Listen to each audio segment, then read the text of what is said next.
सबैलाई स्वागत छ। हामी आज फेरि पनि यो पावलको लाइफको बारेमा हेर्दैछौँ र आज तेस्रो हो पावलको बारेमा।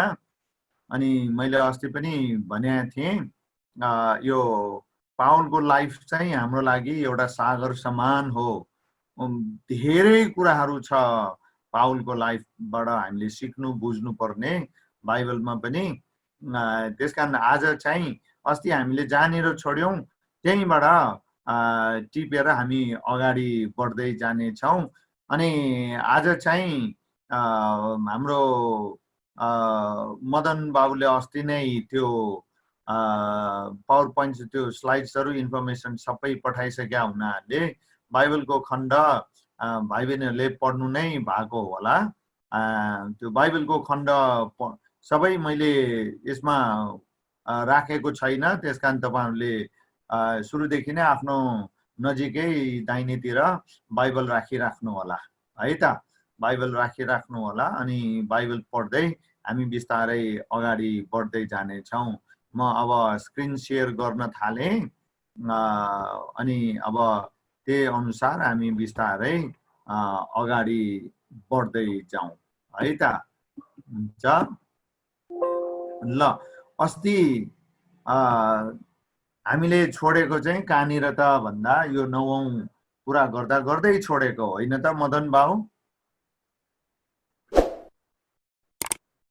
यो पुरा गर्दा गर्दै छोडेको हो। दास अगुवापनको सिद्धान्त 8 मा छोडेको गुरुबा हामीले। हजुर 8 मा 8 मा ल ठिक छ, आज 9 हो, ठिकै भयो उसो भए होइन। ल यसैबाट अलिकति अब कुरा सुरु गर्दै अगाडि जाउँ। अनि तपाईहरुले यो बाइबल यहाँ मैले कपी पेस्ट गरेका छुइनँ, तपाईहरुलाई एक्टिभ बनाउनको लागि पनि हो, यो चाहिँ एंगेज गराउनको लागि पनि हो। त्यसकारणले पाउलको जीवनबाट हामीले सिक्नु पर्ने, उसको जीवनमा प्रभुलाई पाएपछि, प्रभुलाई ग्रहण गरिसकेपछि आएको अपसाइड डाउन चेन्ज, एकदमै यु टर्न भनौँ न आएको चाहिँ पहिला ऊ विश्वासीहरूलाई, मण्डलीलाई नष्ट र ध्वस्त पार्न, मार्दै विभिन्न खालको तरिकाले सताउँदै हिँडेको मान्छे हो। र त्यस्तो मान्छे अब पछि ऊ नयाँ नियम बाइबलको 13वटा पुस्तकहरूको लेखक पनि हो भनेर हामीलाई थाहा छ। अनि ती पुस्तकहरूमा चाहिँ उसले सिकाएका विभिन्न कुराहरू मध्ये दास अगुवापन, सर्भेन्ट लिडरशिप पनि एउटा मुख्य विषय हो। अब यो कुरा पावलको जीवनी अध्ययन गर्दाखेरि हाम्रो लागि किन महत्त्वपूर्ण भयो त भन्दा ऊ पहिला फरिसी हो, बेन्जामिन कुलको हैन, अनि रोमी नागरिक पनि हो। उति बेला रोमी नागरिक हुनुको रवाफ बेग्लै, त्यसको अर्थ महत्त्व बेग्लै।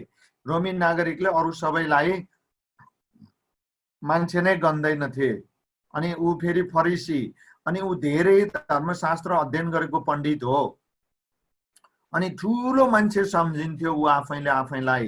अनि त्यस्तो मान्छे, त्यति ठुलो आफूलाई सम्झिने मान्छेले पछि दास अगुवापनको बारेमा उसले सिकायो, लेख्यो, शिक्षा दियो। र त्यति मात्र पनि होइन, ऊ आफैमा हामीले यो व्यवहारिक रूपमा पनि देख्न पाउँछौँ। त्यसकारणले पाउलको जीवनबाट दास अगुवापनको सिद्धान्त चाहिँ एकदम प्रभु यीशु ख्रीष्ट पछि हामी प्रष्ट रूपमा देख्न पाउँछौँ। ल, हाम्रो पदम बाबुले प्रेरितको 23:1 पढिदिउँ, अनि हाम्रो निरेशले चाहिँ दोस्रो तिमोथी 1:3 र 8देखि 12 पढिदिउँ, अनि हामी बिस्तारै तल अगाडि बढ्दै जाउँ है त। गुरुबा प्रेरित कति भन्नुभएको? त्यहाँ स्क्रिनमा छैन बाबु? 23:1। हजुर हजुर छ। अनि निरेशले दोस्रो तिमोथी 1:3 र 8देखि 12। यहाँ चाहिँ यो दास अगुवापन को शिक्षा सिद्धान्त सम्बन्धी पाउलको अनुभव र उसको लेखाइ हामीले हेर्न लागेका हौं। ल पढौँ।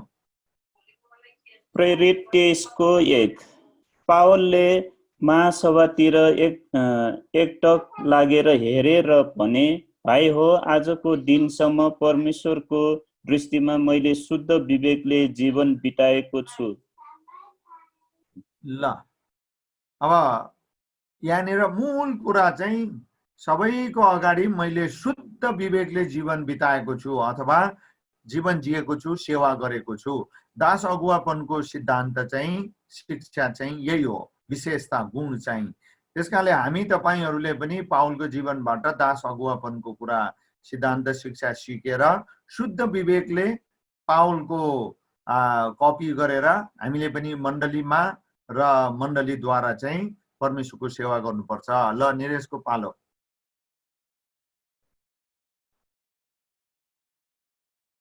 खै छैन क्या?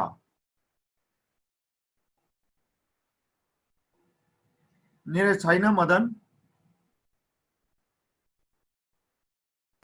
ए हुनुहुन्छ तर म्युट छ उहाँको। ल मदन बाबुले नै पढिदिउँ उसो भए। दोस्रो तिमोथी 1:3 मा यस्तो लेखेको छ, जब म तिमीलाई निरन्तर आफ्ना प्रार्थनाहरूमा सम्झन्छु, म परमेश्वरलाई धन्यवाद दिन्छु, जसको सेवा मेरा पिता पुर्खाहरूले गरे चाहिँ म शुद्ध विवेकले गर्दछु। 8देखि 12 मा यस्तो छ, यसकारण हाम्रा प्रभुको गवाई दिन शर्म नमान, न त म उहाँको कैदीको, तर परमेश्वरको शक्तिमा सुसमाचारको निम्ति दुःख भोगमा तिमी सहभागी हो। उहाँले हामीलाई उद्धार गर्नुभयो र एउटा पवित्र बोलावटद्वारा बोलाउनुभयो, हाम्रो कामको आधारमा होइन, तर उहाँको आफ्नै अभिप्राय र अनुग्रहको आधारमा हो, जो उहाँले ख्रिस्ट येशूमा युग युग अघिदेखि हामीलाई दिनुभएको थियो, जुन अनुग्रह अब हाम्रा मुक्तिदाता येशू ख्रिस्टको आगमनद्वारा प्रकट गर्नुभएको छ। उहाँले मृत्युलाई नाश गरेर जीवन र अविनाशलाई सुसमाचारद्वारा प्रकाशमा ल्याउनुभयो। यसै सुसमाचारको निम्ति म एक प्रचारक, प्रेरित र शिक्षक नियुक्त भए। यसकारण मैले यी कुरा भोगेको पनि छु, तर म शर्माउँदिन, किनभने मैले कसमाथि विश्वास राखेको छु सो म जान्दछु र मलाई निश्चय छ जुन कुरा त्यस दिनसम्म मैले उहाँलाई सुम्पेको छु त्यो सुरक्षित राख्न सक्ने उहाँ हुनुहुन्छ। धन्यवाद। ल आमेन। ल अनि यहाँनिर चाहिँ हामीले उसको दास अगुवापनको सेवाको निम्ति समर्पण हामी यहाँ देख्छौँ। यो कुरा चाहिँ धेरै मुख्य कुरा छ। अब दास अगुवापन भनेको के हो त? त्यो चाहिँ यहाँ तल लेखिएको छ परिभाषा चाहिँ, अनि यसमा 5-6वटा कुराहरू छन्, एकदम राम्रोसँग ध्यान दिनु होला। दास अगुवापन भनेको के हो यसको बारेमा राम्रोसँग छर्लङ्गै त्यहाँ मैले राखिदिएको छु, तपाईले राम्रोसँग हेर्नुहोस् है त। अनि यहाँ यसले लेखा छ दास अगुवापनको सिद्धान्त भनेको के हो त? अनि यो कुरा तपाईले पढ्नुहोस्, बुझ्नुहोस् र तपाईको सेवकाई प्रतिको हृदय अनि व्यवहार, धारणा, दृष्टिकोण पनि यही हुनुपर्छ। यसले लेखा छ अगुवा भनेको को हो त भन्दा अधिकार र सुविधासँग सम्बन्धित कुरा होइन यो। अनि यो अगुवा को हो भन्ने कुरा चाहिँ यो दास अगुवापनका वचनका खण्डहरू, यो परिभाषा जो तपाईले यहाँनिर देख्नुभयो त्यो चाहिँ यी खण्डहरू प्रभु येशू ख्रिस्टले मत्तीको 20 अध्यायको 25 देखि 28, मर्कुस 9 को 35, गलाती 5 को 13, पहिलो पत्रुस 4 को 10, 11 बाट यो परिभाषा, दास अगुवापनको परिभाषा मैले निकालेको हुँ। अनि यी खण्डहरूको आधारमा प्रभु येशूले, पावलले र अरू प्रेरितहरूले सिकाए बमोजिम अगुवा भनेको अधिकारको कुरा होइन र सुविधाको कुरा होइन। हामी दास अगुवापनको बारेमा कुरा गर्दैछौँ, सर्भेन्ट लिडरशिपको बारेमा। त्यसकारणले यो हृदय लिएर सेवा गर्ने अगुवाले अधिकारको कुरा गर्दैन र सुविधाको कुरा गर्दैन, किनभने यो अपरिपक्व मान्छेको बुझाइ हो, प्रभुको वचनलाई नबुझेको मान्छेको बुझाइ हो। यो चाहिँ अगुवा भनेको अधिकार हो, सुविधा भोग गर्ने हो भन्ने कुरा। तर बाइबल अनुसार दास अगुवापनको सिद्धान्त चाहिँ यो हो कि अगुवाले अधिकार खोज्दैन र सुविधा खोज्दैन। त्यसकारणले तीनवटा कुराको आधारमा उसले सेवा गर्छ। के तीनवटा कुरा भन्दाखेरि वचन, पवित्र आत्मा र प्रेमद्वारा उसले यी तीनवटा कुराद्वारा प्रेरित भएर दासको हृदयले, नोकरको हृदयले, सेवाको हृदयले वचनको शिक्षाको संरचनाभित्र, याद गर्नुहोस् है त, अगुवाले आफू खुसी काम गर्दैन, आफूलाई जे मन लाग्यो त्यो गर्दैन। सुन्नुहोस् है त, वचनको शिक्षाको संरचनाभित्र र एक अर्काको अधीनमा रहेर, दास भनेको यही हो, अनुशासनको अधीन, वचनको शिक्षाको संरचनाभित्र मण्डली कसरी चल्नुपर्छ र मण्डलीको नेतृत्व, मण्डलीको सेवकालाई कसरी अगाडि बढाउनु पर्छ भनेर बुझेको अगुवाले चाहिँ वचनको शिक्षाको संरचनाभित्र रहेर दासको हृदयले सेवा गर्छ। अनि ऊ एक अर्काको अधीनमा पनि बस्छ। अनि यो कुरा पावलको जीवनबाट हामी प्रष्ट देख्छौँ। अनि सेवा गर्छ, मण्डलीको सेवा गर्छ र यो सेवा भन्ने शब्द नै दास अथवा सेवक, नोकरबाट आएको हो। त्यसकारणले उसले अधिकार खोज्दैन र सुविधा खोज्दैन। अनि उसले अर्को बुझ्ने काम चाहिँ दास अगुवापनको अर्को कुरा चाहिँ के हो त भन्दा मण्डलीलाई यसको उद्देश्य हासिल गर्ने र गराउनेतिर नेतृत्व गर्ने चाहिँ यो जिम्मेवारी हो। जिम्मेवारी चाहिँ मूल कुरा हो है त। यो चाहिँ पावलको जीवनबाट र पावलले सिकाएका प्रभुको आत्माको प्रकाशबाट उसले पाएको र हामीले पावलद्वारा लिखित 13 वटा पुस्तकहरूको अध्ययनबाट हामीले पाउने कुरा चाहिँ यो हो। त्यसकारणले अगुवापन, सेवक अगुवापन भनेको के हो त, को हो त भन्दा अधिकार र सुविधाको पछि लाग्ने होइन। म यस्तो अगुवा हुँ, उस्तो अगुवा हुँ, त्यसकारणले मलाई यस्तो अधिकार हुनुपर्छ, मैले भने टेर्नु मान्नुपर्छ र मलाई यो सुविधा चाहिन्छ भन्ने कुरा चाहिँ दास अगुवापनको हृदय भएको मान्छेले गर्दैन। त्यसकारण अधिकार र सुविधा होइन, जिम्मेवारी हो। ल अब अरू कुरा पनि हामीले गर्नुपर्छ। त्यसकारण हामी अगाडि बढ्दै जाउँ। अब अगाडि बढ्ने क्रममा चाहिँ यो दास अगुवापन चाहिँ पावलको सिधै प्रत्यक्ष जीवनबाट हामी के देख्छौँ त? पावलले के गरे त? दास अगुवाको हिसाबले, सर्भेन्ट लिडरको हिसाबले पावलले के गर्यो त? ल रेशमाले क पढ्दिउँ त, हाम्रो शारदा नगर रेशमाले।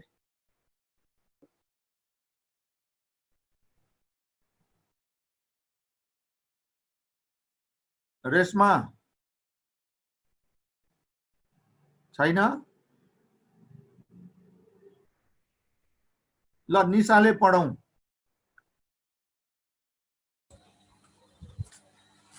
म होइन, मेरो मण्डली र यसको उद्देश्य हासिलका लागि सहकर्मी र सदस्यहरूको निर्माण र सशक्तिकरणका लागि जिउने र सेवा गर्ने, अधिकारलाई भन्दा सेवालाई उच्च महत्त्व दिने हृदय भएको अगुवा हो। अब दास अगुवापन भनेको के हो त? सर्भेन्ट लिडरशिप भनेको के हो त भन्दा उसले म भन्ने कुरा गर्दैन, म होइन। किन? म चाहिँ मण्डलीको हुँ र म मण्डलीको सेवक हुँ। त्यसकारणले म होइन, मेरो मण्डली। कुरा बुझ्नु हो? पावलको कुरा त्यही हो। पावलको जीवनबाट हामीले सिक्ने बुझ्ने कुरा त्यही हो। र अनि अर्को कुरा यहाँ कमा पहिलो कुरा अन्तर्गत यो दास अगुवापन सम्बन्धी यहाँ 3टा कुरा हामी गर्दैछौँ। अनि यो 3टा कुरा मध्ये पहिलो कुरामा दास अगुवापन को विभिन्न यो विशेषताहरू, गुणहरू मध्ये उसले कहिले पनि म, मेरो, हामीले अधिकार र सुविधाको कुरा गर्यौं, त्यस्तो कुरा गर्दैन। म र मेरो भन्ने कुराहरू गर्दैन। तर मेरो मण्डलीलाई माथि राख्छ, मण्डलीको उद्देश्यलाई माथि राख्छ। अनि मण्डली र मण्डलीको उद्देश्य हासिल गर्नका लागि उसले के गर्छ रे? आफ्ना सहकर्मी र सदस्यहरूको निर्माण गर्छ र सशक्तिकरण गर्छ। भन्नुको अर्थ के हो त भन्दा दास अगुवाको सेवकाईको उद्देश्य के हो त भन्दा आफ्नो सहकर्मी र आफ्नो टिमको सदस्यहरूलाई उसले निर्माण गर्छ, एडिफाई गर्छ, स्ट्रेन्थेन गर्छ। र उसले के गर्छ त भन्दा इम्पावर गर्छ, सशक्तिकरण गर्छ, उसले अरूलाई निर्माण गर्छ, अरूलाई सेवा गर्ने तुल्याउँछ, बनाउँछ। कुरा बुझ्नुभयो कि भएन? हो, पावरमा हामी यो कुरा प्रष्टसँग देख्छौँ। त्यसकारण तपाईँ हामीहरूको अहिले वर्तमान मण्डलीको खाँचो पनि, हाम्रो मण्डलीको खाँचो र वर्तमान हाम्रो नेपाल र नेपाल बाहिरका मण्डलीहरूको आवश्यकता पनि यो पावलको जीवनबाट हामीले सिक्न पर्ने सर्भेन्ट लिडरसिप नै हो। अनि सर्भेन्ट लिडरले के गर्छ त भन्दा अधिकारलाई भन्दा सेवालाई उच्च महत्त्व दिने हृदय चाहिँ हुन्छ। त्यसकारण अधिकार र सुविधा खोज्नेले मण्डलीलाई, मण्डलीको उद्देश्यलाई, आफ्नो सहकर्मी र सदस्यलाई निर्माण गर्ने र सशक्तिकरण गर्नेतर्फ उसले ध्यान दिँदैन, किनभने उसले सेवालाई होइन तर अधिकार र सुविधातिर बढी ध्यान दिएको हुन्छ, जो गलत हो। पावलको जीवनबाट सिक्ने यो दास अगुवापन सम्बन्धी कुरा चाहिँ पहिलो कुरा यो। अब दोस्रो कुरा चाहिँ हामी के सिक्न सक्छौँ त? ल, दिनेश भाइ हुनुहुन्छ भने पढिदिनुहोस्। ख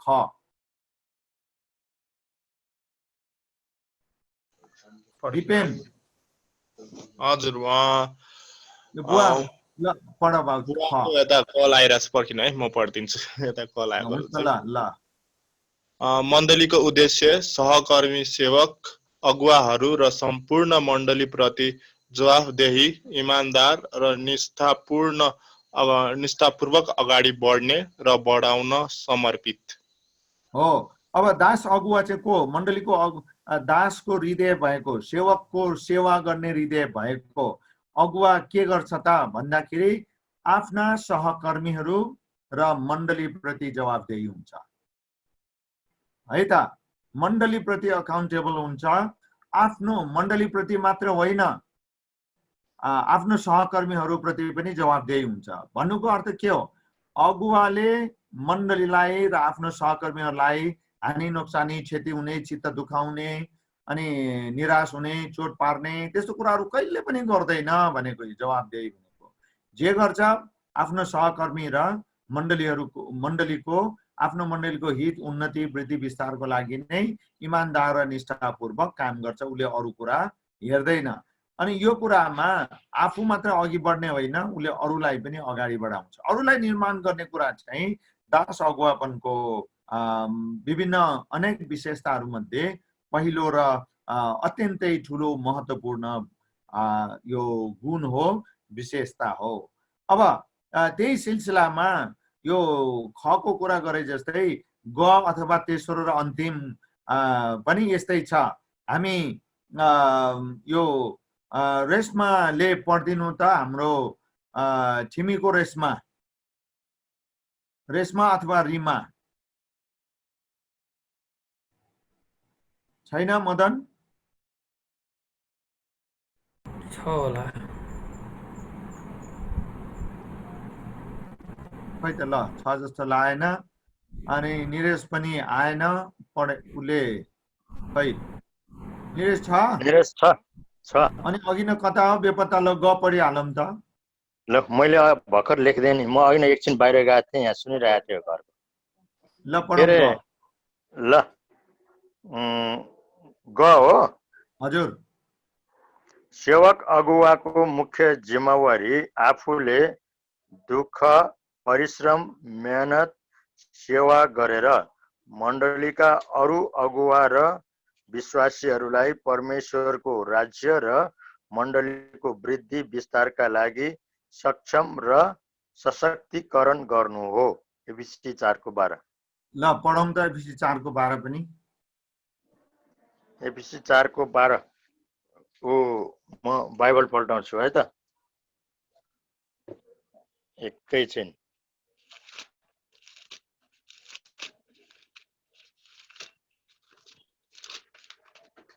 ल, एफिसी 4:12 यहाँ यसरी लेखिएको छ, सेवाको काममा र ख्रिस्टको शरीरको स्थापनामा पवित्र जनहरूको सिद्धता हुनलाई नियुक्त गर्नुभयो।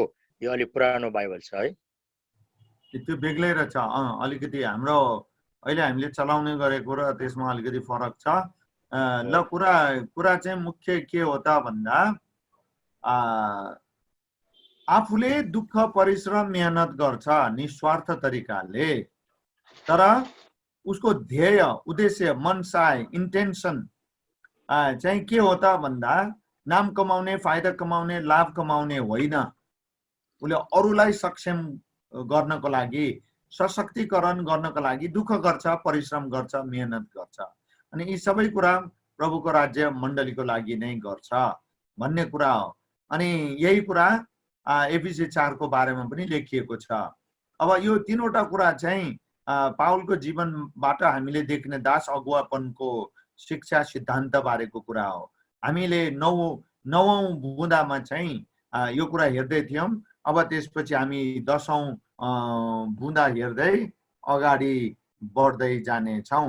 अनि यो निरेशले भर्खरै पढेकोबाट अलि कस्तो कस्तो लागेछ भने, अनि यहाँ त्यही कुरा हो, ख्रीष्टको शरीर निर्माण होस् र सेवाको काम गर्न सन्तहरू सुसज्जित हौं। अब यो सन्तहरूलाई सेवाको काम गर्न सन्तहरूलाई सुसज्जित किन पार्ने त भन्दा ख्रीष्टको शरीर निर्माणकै लागि हो। ल अब तपाईहरु सबैले बाइबल पल्टाउनुहोस् है। यो रातो हाइलाइट गरेको खण्डमा मार्किङ गरिराख्नुहोस्, औंला राखेर अथवा अरू कागजको टुक्राहरू राखेर ठिक पारी बस्नुहोस् है त। अनि पाले पालो तपाईहरुले पढिदिनु पर्ने हुन्छ। ल 10औं कुरामा हामीले पाउलको जीवनीको बारेमा अहिले अध्ययन गरिराखेका छौं। पाउलको जीवनी अध्ययन गर्ने क्रममा विभिन्न कुराहरू मध्ये एउटा आउटस्ट्यान्डिङ कुरा चाहिँ उसको दास अगुवापनको शिक्षा हो। अनि त्यही बमोजिमको जीवन र सेवा उसले गर्यो। त्यसकारण त्यसलाई अलिकति हामीले समय लगाएर हेरौँ। अब 10औं नम्बरमा यसरी लेखिएको छ। दिनेश भाइ आउनुभयो? हजुर हजुर हजुर। ल 10 नम्बर पढिदिन अनुरोध छ। 10 नम्बर दिपेन भाइ हजुर। ल दिपेनले चाहिँ पहिलो तिमोथी 1 को 12 देखि 16 पढ्छ। मदनले पहिलो कोरिन्थी 15 को 9 पढ्छ। अनि त्यस्तै निशाले प्रेरित 22 को 16 पढ्छ है त। अनि दिनेश भाइले चाहिँ यो सबै पढिसकेपछि अनि आफ्नो आफ्नो भागको खण्ड दनादन पढ्न थाल्नुहोस्। दिनेश भाइ। पावलले जति मण्डलीलाई संसारमा अरू कसैले सहारै गर्ने किसिमले सताएनन्, तर प्रभुलाई पाएपछि उनले ती सबै कुराहरूबाट सच्चा हृदयले पश्चातापद्वारा परिवर्तन भएर सही साहस, आँट र उत्साहले पछिसम्म प्रभुको सेवा गर्दै रहे। त्यसैले उनी भन्छन्, म प्रेरित भनिन योग्यको छैन भनेर। तपाईको पनि विगतको जीवन जे जस्तो भए तापनि परमेश्वरको अनुग्रह तपाईमाथि प्रशस्त भएकोले पावलले चाहिँ सेवा गर्नुहोस्। आमेन। धन्यवाद। ल पढौं। पालो पढौं। 12 देखि 16 है त। पावललाई प्रभुको अनुग्रह। मलाई समर्थ दिनु हुने ख्रीष्ट येशू हाम्रा प्रभुलाई म धन्यवाद दिन्छु, किनभने आफ्नो सेवामा नियुक्त गरेर उहाँले मलाई विश्वासयोग्य ठान्नुभयो। अगाडि मैले निन्दा गरे, खेदा गरे र उहाँको अपमान गरे, तर मैले यी अज्ञान र अविश्वासमा गरेको हुनाले मैले कृपा पाएँ। ख्रीष्ट येशूमा भएको विश्वास र प्रेमको साथ मेरो निम्ति हाम्रा प्रभुको अनुग्रह प्रशस्त मात्रामा ओर्लिआयो।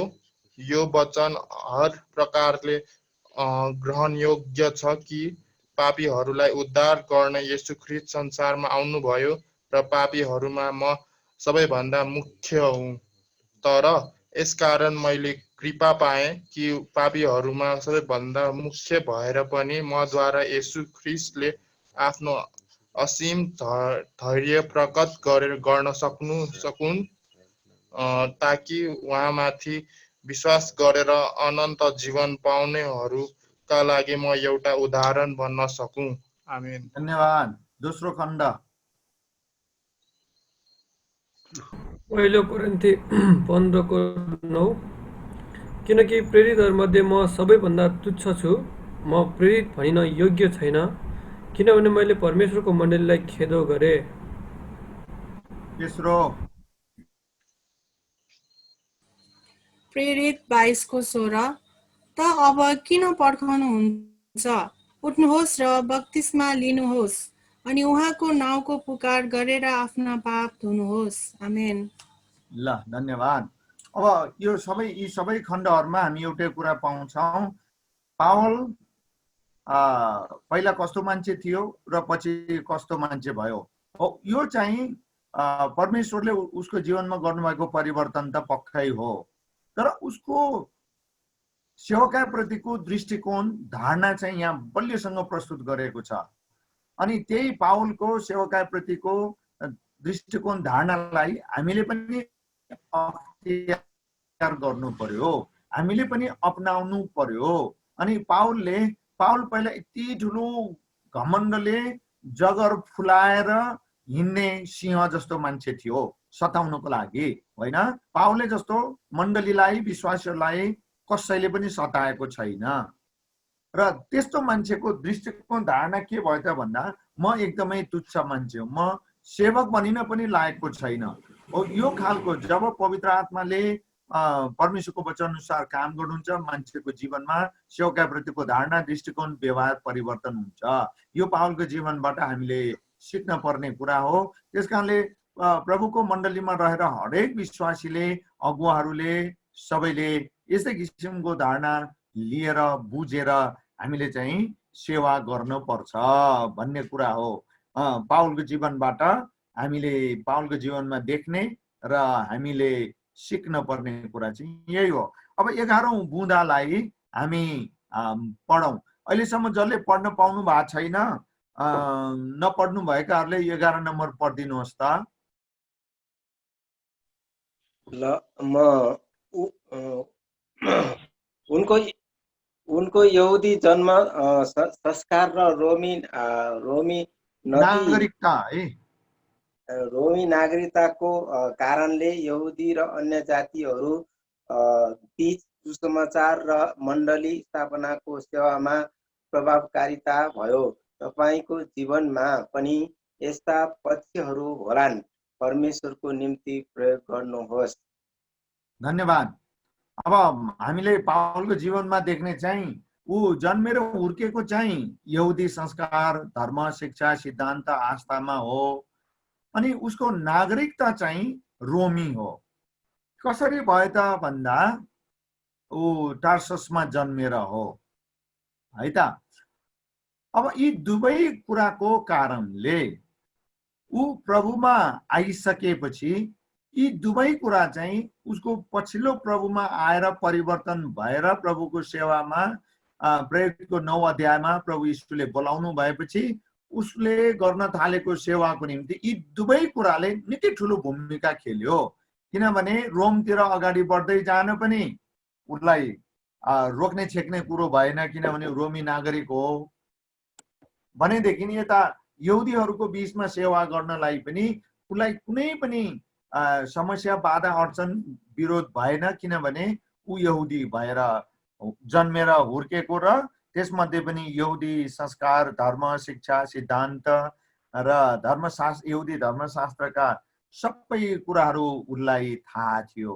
त्यसकारणले अब यहाँ हामीले भन्न खोजेको, बुझ्न पर्ने कुरा चाहिँ के छ भने, तपाईँ हाम्रो विगत प्रभुमा आउन अघिका विभिन्न खालका प्लस माइनस पोइन्ट्सहरू हाम्रो जीवनमा होला, तर अब परमेश्वरमा आइसक्नु भएपछि पावलको निम्ति यहुदी धर्म संस्कारमा जन्मेर हुर्केको र उसको आधिकारिक नागरिकता रोमी साम्राज्यको भएको हुनाले ती दुवै कुरा उसले परमेश्वरको राज्य वृद्धि विस्तार, मण्डलीको वृद्धि विस्तारको निम्ति उसले सदुपयोग गरे झैँ हामीले पनि त्यही प्रकारले गर्नुपर्छ। विगतमा सिके, सुने, बुझेका अनि भुल गल्तीबाट, अनर्गताबाट सिकेका विभिन्न खालका जीवनसँग सम्बन्धित, भविष्यसँग सम्बन्धित पाठहरूबाट हामीले परमेश्वरकै सेवाको निम्ति, उहाँकै मण्डलीको निम्ति ती सम्पूर्ण अनुभवहरूलाई हामीले सदुपयोग गर्नुपर्छ।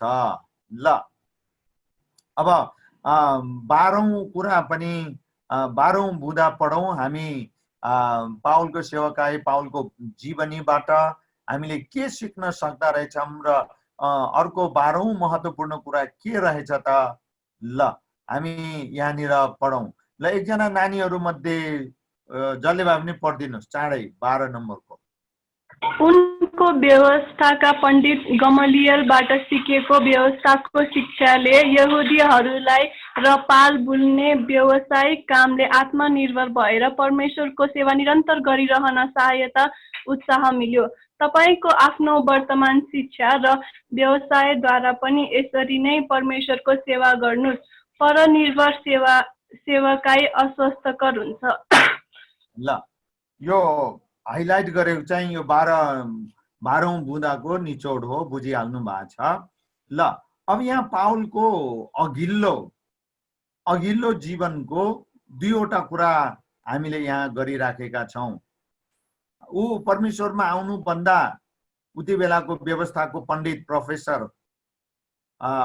र गुरु गमलियलबाट सिकेको व्यवस्थाको शिक्षा र त्यसपछि त्यो गमलियलको अधीनमा ऊ 4 वर्ष बसेर सिकेको भन्ने कुरा हामीले गरिसकेका छौँ। र त्यति बेला चाहिँ उसले पाल बुन्ने सिप पनि सिकेको थियो। कुरा बुझ्नुभयो? अनि यो दुईटा कुरा उसको भविष्यको सेवकाईको लागि यति धेरै आधारभूत र प्लस पोइन्ट भयो कि अनि परमेश्वरले त्यसलाई अचम्म किसिमले चलाउनु भयो, किनभने ऊ परमेश्वरको सेवाको निम्ति तयार र समर्पित थियो।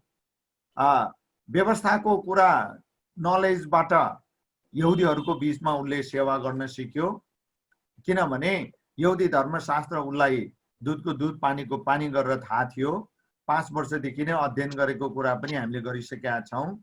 अनि यसले उसलाई यहुदीहरूको बीचमा सेवा गर्न सिक्यो। त्यस्तै गरी तपाईँ हामीहरू कोही हिन्दू, कोही बुद्धिस्ट अथवा कोही के पृष्ठभूमिबाट प्रभुमा आएका छौँ र त्यो प्रभुले तपाईँलाई ल्याउनु भएको हुनाले तपाईले चाहिँ आफ्नो पृष्ठभूमि जहाँ जे जस्तो अवस्थाबाट आउनुभयो, प्रभुलाई पाउनुभयो, अनि त्यही पृष्ठभूमि भएका मान्छेहरू कहाँ गएर तपाईले पाउलले जस्तै सेवा गर्नु पर्यो। पहिलो कुरा 12 नम्बरमा 12औं बुँदाको कुरा। अनि दोस्रो कुरा चाहिँ पाउल त्यत्रो बुद्धिजीवी विद्वान भएर नाम चलेको मान्छे, रोमी साम्राज्यमा धरि नाम चलेको, राजनीतिक क्षेत्रमा, सामाजिक धार्मिक क्षेत्रमा उसको ठुलो प्रभाव थियो त्यति बेलाको समाज समुदायमा। तैपनि उसले आफ्नै हातले काम गरेर सुसमाचार प्रचार गर्ने काम गर्यो। पाल बुन्ने, टेन्ट मेकर भनेर भन्छौँ। अनि अहिले संसारमा विभिन्न खालका मिसनको संस्थाहरूको सिद्धान्त पनि टेन्ट मेकिङ भन्ने हुन्छ। आफ्नो व्यवसाय गर्ने, मिसनरी भएर गए तापनि आफ्नो लगानी र आफ्नो व्यवसाय, आफ्नो काम, आफ्नो जागिर, आफ्नो शिक्षा, बोलावट, आफ्नो खुबी योग्यता अनुसारको आफ्नै काम पेसा आय आम्दानी गरेर परिवार पाल्ने, तर प्राथमिकता चाहिँ प्रभुको सेवा गर्ने हो। यसरी आत्मनिर्भर बनाउनु पर्यो सेवकालाई। यो पाउलको जीवनबाट हामीले सिक्ने हो। अनि किन यो महत्त्वपूर्ण छ त भन्दा यो परमेश्वरको वचनको शिक्षा हो, पहिलो कुरा। अनि पाउलको जीवनबाट हामी प्रष्टै बलियोसँग यो कुरालाई देख्छौँ भने व्यवहारिक हिसाबले विचार गर्दाखेरि पनि अर्काको आशामा र अर्काको भरमा अथवा तलब जागिर खाएर सुसमाचारको सेवा गर्नु चाहिँ यो अस्वास्थ्यकर हुन्छ। दिगो हुँदैन भन्न खोजेको, दिगो हुँदैन। त्यसकारणले स्वास्थ्यकर सेवा, बलियो दिगो सेवा कस्तो हो त मण्डलीको भन्दा मण्डलीका सेवक सेविकाहरू सबैको आफ्नो आफ्नो आय आम्दानीको स्रोत हुनु पर्यो, गर्न पर्यो र बाँकी समय उच्च प्राथमिकताका साथ परमेश्वरको सेवाको लागि दिने हो। अनि यो चाहिँ परमेश्वरको वचनलाई बुझेका, आत्मिक जीवनमा दह्रो गहिरो परिपक्व भएकाहरूले यो खालको मानसिकता, यो खालको धारणा, व्यवहारलाई निर्माण गरेर स्वच्छ सफा शुद्ध हृदयले हामीले अघि नै पढिसक्यौँ। पाउलले जस्तै गरिकन आत्मनिर्भर भएर स्वतन्त्र र शुद्ध हृदयले परमेश्वरको सेवा गर्छ। यो पाउलको जीवनबाट हामीले सिक्ने ठुलो शिक्षा हो। अब हामी अरू साइडका कुराहरू एक दुईवटा गर्दै अगाडि बढौँ। यहाँ राम्रोसँग तपाईँले आफ्नो स्क्रिनमा हेर्नुहोस्। पावल सुसमाचार र मण्डली स्थापनाको मिसनको निम्ति बोलाइएको भन्ने कुरा उनको जीवनको अत्यन्तै जोखिमपूर्ण र चरमोत्कर्षका घटनाहरूले समेत प्रमाणित भएको देखिन्छ। पावलको बोलावट चाहिँ यो दुईवटा कुराको लागि भएको थियो, सुसमाचार र मण्डली स्थापना। र उसको प्रभुमा आइसकेपछिको जीवनीको अध्ययनबाट हामी यो दुईटा कुरा छर्लङ्गैसँग प्रष्टैसँग अत्यन्तै फलदायी किसिमले उसले पूरा गरेको हामी देख्छौँ, सुसमाचार र मण्डली स्थापना। अनि यो उसको जीवनको बोलावट हो, दर्शन हो, प्रभुले यसैको लागि उसलाई बोलाउनु भएको थियो भन्ने कुरा कस्तो कस्तो अवस्थामा समेत प्रमाणित भयो त। अत्यन्तै जोखिमपूर्ण समयमा पनि र यस्तो अवस्थामा समेत कि उसको ज्यानै हत्केलामा राखेर आफ्नो ज्यान जीवनको सुरक्षा गर्नुपर्ने बेलामा समेत उसले सुसमाचार प्रचार गरिरह्यो र उसले मण्डली स्थापनाको शिक्षा सिद्धान्त र अरूलाई विश्वासमा हुर्काउने, सिकाउने, बढाउने काम गरि नै रह्यो। आफ्नै जीवनलाई, आफ्नै स्वास्थ्यलाई, आफ्नै भविष्यलाई पनि अत्यन्तै जोखिमपूर्ण अवस्थामा रहेको थाहा हुँदा हुँदै पनि त्यस्तो अवस्थामा पनि सुसमाचार र मण्डली स्थापनाको सेवकाईलाई उसले छोडेन, तोडेन। अब यसबाट हामीले के सिक्नु पर्यो त भन्दा तपाईँ हामीलाई पनि सधैँ अनुकूल समय मात्र आइराख्दैन। तपाईको मेरो जीवन, घर, शरीर, परिवार, जागिर, गाउँ, टोल, समाजमा निकै गाह्रो समय आउँछ। आफ्नो जीवन, स्वास्थ्य, शरीर, परिवार, जागिर, पेसा, व्यवसाय, व्यापार जोगाउन गाह्रो समय पनि आउन सक्छ।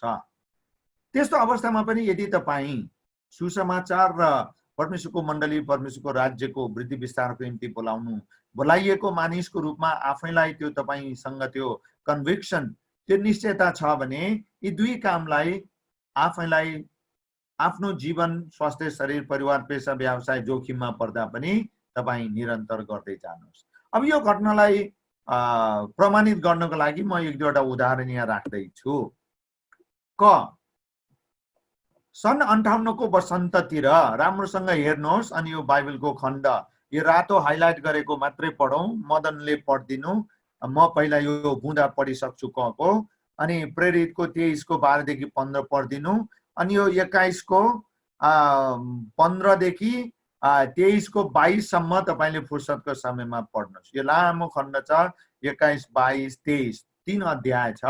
अनि यो 23 अध्यायको बीचबाट मात्रै मैले यो महत्त्वपूर्ण पद निकालेको हुँ। यहाँ राम्रोसँग हेर्नुहोस्। सन् 58 को वसन्ततिर यरुशलेमको मण्डलीको लागि भेटी सङ्कलन गरेर फर्कँदाखेरि, हामीले अस्ति अगावसको कुरा गर्यौं, तपाईलाई याद होला, त्यहाँ यरुशलेममा भोकमरी आइपरेको। अनि त्यो जानकारी पावललाई भएपछि उसले यो विभिन्न ठाउँका यो के भन्छ प्रेरितको 13 अध्यायमा तपाईले पढ्नुभयो भने एन्टिओकतिर, यताउता विभिन्न एफिसस, गलातियामा भएका मण्डलीहरूमा भेटी उठाएर अनि त्यो भेटी लिएर यरुशलेमको मण्डलीलाई दिनको निम्ति ऊ लगायत उसका सहकर्मीहरू आउँदै थिए। हो त्यति बेला बाटोमा के भयो त भन्ने कुरा हो यो, है त। यरुशलेमको मण्डलीको लागि भेटी सङ्कलन गरेर फर्कँदा यहुदी भाडाका लठकहरूले, बुझ्नुहोस् है, यो मर्सिनरिज भन्छ अङ्ग्रेजीमा, कसैको विरुद्धमा लडाईँ लड्न, कसैलाई काट्न मार्न पैसा दिएर किनिएकाहरू। अनि यहाँ यदा कदा पत्र पत्रिकामा तपाईले पनि सुन्नु भएको छ नि, बोल कबोल गरेर यदि पैसा दिन्छु फलानालाई सिध्याइदिए भनेर पत्र पत्रिकामा त्यस्तो दुर्घटनाहरू, दुःखद घटनाहरू गरेको तपाईँ देख्नुहुन्छ। हो त्यति बेला पनि त्यस्तै थियो। अनि त्यस्ता खालका मान्छेहरूले स्थानीय शासकहरूसँग मिलेमतो गरेर पावललाई बाटैमा ढुकेर नमारी नचोड्ने, उसलाई नमारुन्जेलसम्म त हामी पानी पनि पिउँदैनौँ भन्ने खालको अवस्था आएको थियो। ल मदन पढौँ। 23 को 12 देखि 15 सम्म। बिहान उज्यालो भएपछि यहुदीहरूले आपसमा गट्ठा बाँडेर पावलको हत्या नगरेसम्म केही नखाने र नपिउने शपथ खाए। यो षड्यन्त्र गर्ने मानिसहरू 40 भन्दा पनि बढी थिए। यिनीहरूले मुख्य पुजारीहरू र धर्मगुरुहरू कहाँ गएर भने, पावलको हत्या नगरेसम्म हामी केही खाने छैनौँ भनी हामीले दृढ शपथ खाएका छौँ। यसकारण तपाईहरू र महासभा मिलेर सेनापतिलाई अपिल गर्नुहोस् र त्यसको मुद्दाको निर्णय अझ ठिक रूपले गर्नुपर्छ भन्ने बहाना बनाई त्यसलाई झिकाउनुहोस्, अनि त्यो यहाँ आउन साथ हामी त्यसको हत्या गर्न तयार रहन्छौँ। देख्नुभयो, यस्तो अवस्थाको सामना उसले गर्न परे तापनि उसले चाहिँ सुसमाचारको सेवा गर्दै नै रह्यो र यस्तो प्रभुको सेवा गर्दा त यस्तो यस्तो आइपर्ने रहेछ भन्ने कुरा उसले जान्दा पनि, सामना गर्नु पर्दा पनि सुसमाचार र मण्डली स्थापनाको सेवा चाहिँ उसले रोकेन। यस्तो थुप्रै उसले भोगेको थियो।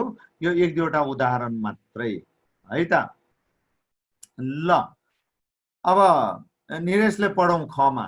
अनि यो पद चाहिँ अब कसले, म कसलाई पनि देख्दिनँ यहाँ, त्यही भएर ल निरेश अङ्कलले पढौँ है त। बाइबलको पद पनि आफै पढौँ। हजुर निरेश अङ्कल हुनुहुन्न, उहाँको खोइ कनेक्सन अघिदेखि आउने जाने हुनुहुन्न पो भने ल मदन बाबु आफैले पढौँ। उसो भए समय किन खेर फाल्ने। यो बाइबलको खण्ड पनि पढौँ है, यो बुँदा लगाएर खको। हुन्छ। सन् 98 देखि 60 बीचमा सिजरियामा 2 वर्ष जेलमा पर्दा समेत रोमी शासक फेलिक्सका श्रीमती र शासक फेस्टस र राजा अग्रिपालाई सुसमाचार सुनाए। प्रेरित 24 देखि 27 यस्तो लेखिएको छ। केही दिनपछि फेलिक्स उनकी यहुदी पत्नी ड्रुसिल्लालाई साथमा लिएर आए र उनले पावललाई बोलाएर ख्रिस्ट येशूमाथिको विश्वासबारे तिनीबाट सुने। पावलले धार्मिकता, संयम र भावी इन्साफको विषयमा बहस गर्दा फेलिक्स आत्तिए र यसो भने, अहिलेलाई जाऊ, मौका परेको बेलामा म तिमीलाई बोलाउँला।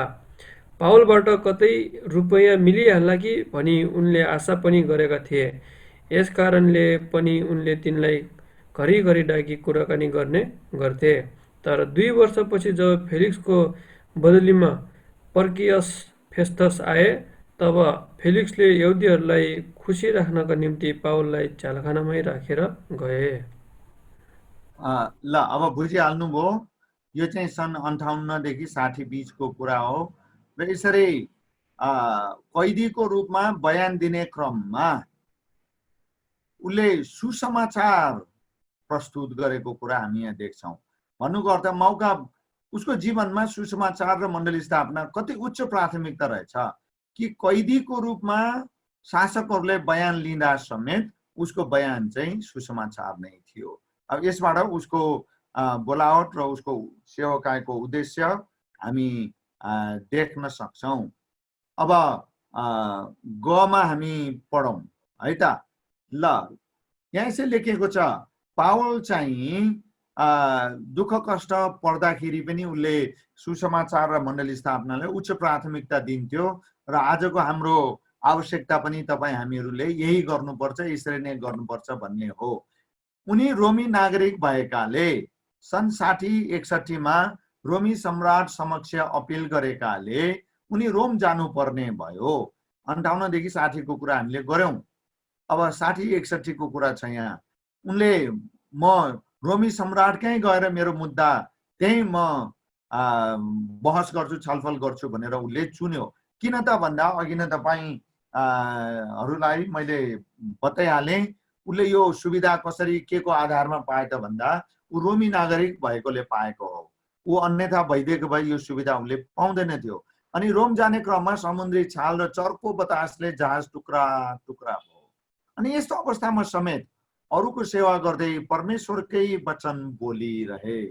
तपाईले 28 अध्यायको 27 अध्यायदेखि 28 को 11 अनि 14 पढ्नुभयो भने त्यहाँ समुद्री छालले अनि जहाज हिलोमा भासिन्छ। अनि त्यसपछि धेरै छाल आउँदाखेरि जहाज टुक्रा टुक्रा हुन्छ, धेरै मर्छन्। तर ऊ चाहिँ काठको फलकमा तरेर बाँचेर किनारमा उत्रिन्छ अनि त्यसपछि उसले जहाँ जुन घरमा जान्छ अनि त्यहाँ त्यो होस्ट गर्ने मान्छेले जुन घरमा जान्छ त्यो घरबेटीले आगो बालिदिन्छ, आगो ताप्न लाउँछ, खाना पकाएर खुवाउँछ। अनि तपाईले पढ्नु भएकै होला। अनि त्यहाँनिर यो दाउराको झिक्रा टकटक्याएर बाल्न खोज्दाखेरि त्यो दाउराको झिक्रा भित्र लुकेर बसेको सर्पले उसको हातमा टोक्छ, झुन्डिन्छ। अनि त्यति बेला पनि उसले परमेश्वरकै वचनको सेवा त्यहाँ सन्दर्भ मिलाएर जोडेर गरेको हामी देख्छौँ। हामीले सुसमाचार प्रचार गर्ने रिहर्सल गरिराख्दाखेरि सिनारियोको कुरा गरे जस्तै जे जस्तो अवस्थामा ऊ थियो हुन्थ्यो त्यसैलाई जोडेर उसले परमेश्वरको वचनतिर कुरा लैजान्थ्यो।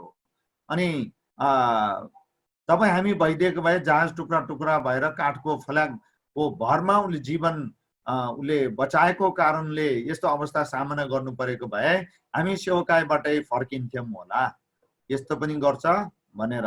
तर ऊ त्यसैको निम्ति बोलाइएको हुनाले अनि शासकहरूको अगाडि पनि र आफ्नो जीवन त्यस्तो खालको जोखिममा पर्दाखेरि पनि प्रभुको सेवा गर्दै रह्यो। अब घमा हामीहरू पढौँ।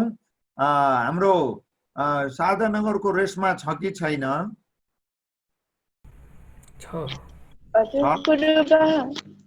ल घ पढौँ। ल घ पढौँ, सुन्दैछौ? अनि यो घको पढ्दै प्रेरित 28 को 30-31 पनि आफैले पढिदिनु है त। ल नानी पढौँ। रोममै 2 वर्षसम्मको नजरबन्दको समयावधिमा समेत उन कहाँ आउने सबलाई सुसमाचार सुनाउँथे। नजरबन्दकै अवस्थामा कलसी, एफिसी र फिलिपीमा भएका मण्डलीहरूलाई अत्यन्तै व्यावहारिक सैद्धान्तिक शिक्षा र मार्गदर्शन सहितका पत्रहरू लेखे।